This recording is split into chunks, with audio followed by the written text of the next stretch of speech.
নমস্কার বন্ধুরা, মিমিস কিচেনে আপনাদের সবাইকে স্বাগত জানাই। আজ চলে এসেছি ঢ্যাঁড়স আলু পোস্তর একটা রেসিপি নিয়ে, বা ভিন্ডি আলু পোস্ত যেটাই বলি না কেন।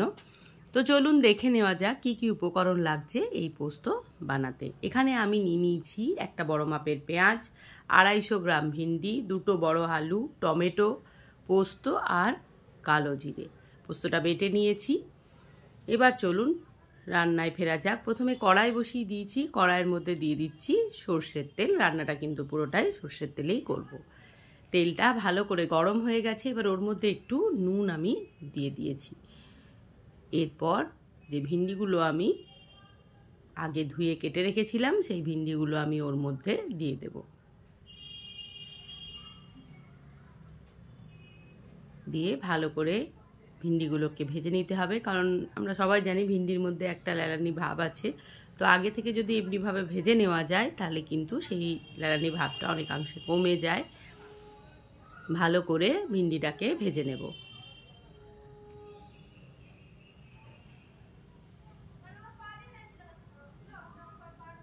নাড়াচাড়া করে ভালো করে ভেজে নিতে হবে, একটু ঢাকা বন্ধ করে।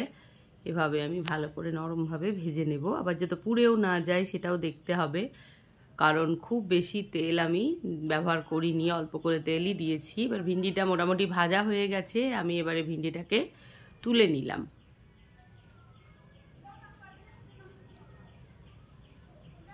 এরপর আবারও কড়াইয়ে দিয়ে দেবো সামান্য পরিমাণে তেল। তেলের মধ্যে ফোড়নে ব্যবহার করব আমি কালো জিরে।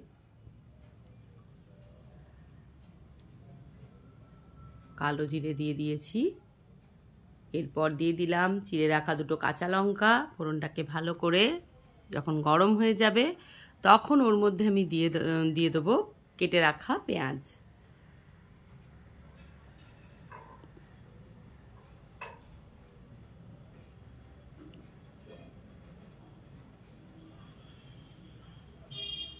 ফোড়নটা মোটামুটি হয়ে এসেছে। এরপরে পেঁয়াজটা আমি ওর মধ্যে দিয়ে দিচ্ছি।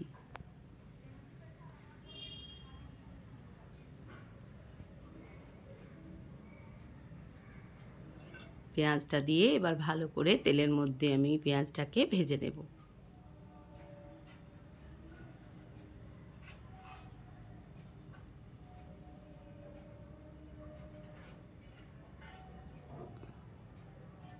এরপর পেঁয়াজটা মোটামুটি ভাজা হয়ে গেলে দিয়ে দিচ্ছি আলু।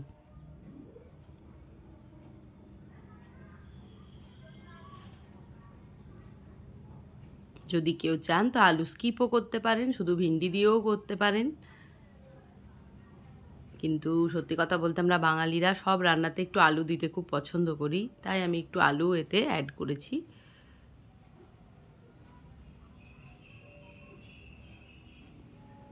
এবার ভালো করে তেলের মধ্যে আলু পেঁয়াজ সব ভেজে নেব ভালো করে।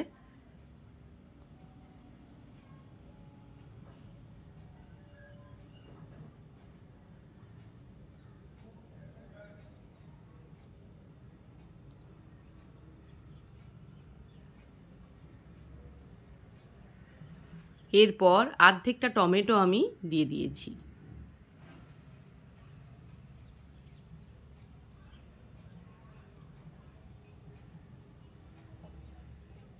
টমেটোটা দিয়েও ভালো করে নাড়াচাড়া করে ঢাকা দিয়ে দেবো।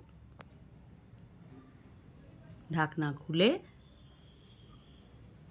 আবারও একবার নেড়ে দিচ্ছি।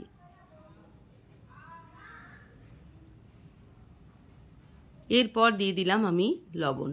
ভিন্ডি ভাজার সময় সামান্য নুন আমি দিয়েছি, তাই অল্প দিয়ে দিয়েছি।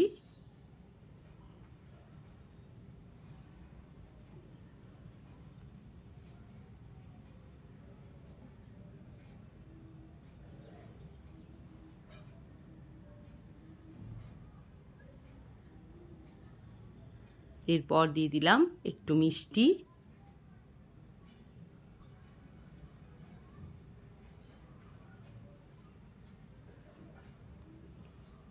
জল দিয়ে দিয়েছি। এবারে ভাজা হয়ে গেছে মোটামুটি।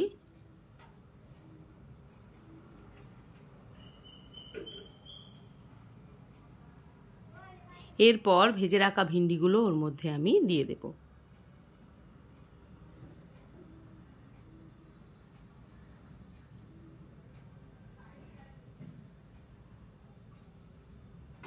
এবার খুন্তি দিয়ে সবটাকে আবার মিশিয়ে নিচ্ছি।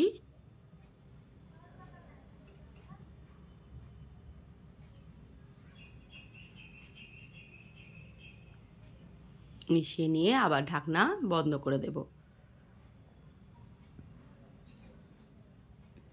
খানিকক্ষণ বাদে ঢাকা খুলে একবার দেখে নিলাম, একটু নাড়াচাড়াও করে দিলাম।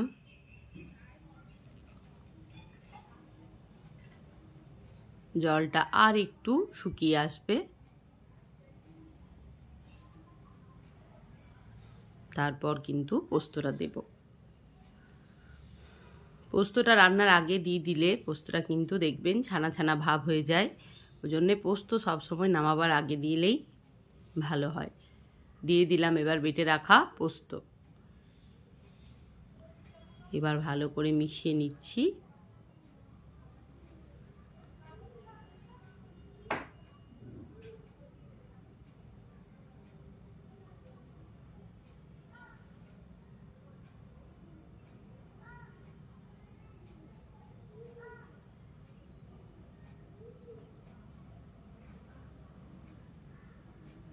একদম কিন্তু হয়ে এসছে আমার পোস্ত রেসিপিটা। শেষের দিকে নামাবার আগে একটু কাঁচা তেল দিয়ে নামিয়ে নেবো, তাহলেই তৈরি হয়ে যাবে। দিয়ে দিলাম 2 কাঁচা লঙ্কা, সুন্দর একটা গন্ধ উঠবে। এবার ওপর থেকে আমি একটু কাঁচা সর্ষের তেল দিয়ে দিয়েছি, তাহলেই তৈরি হয়ে গেল আমার ভিন্ডি আলু পোস্ত।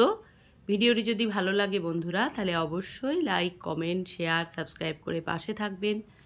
সবাই ভালো থাকুন, সুস্থ থাকুন। আবারও দেখা হবে পরবর্তী কোনো ভিডিওর সাথে। ততক্ষণের জন্য সবাইকে টাটা।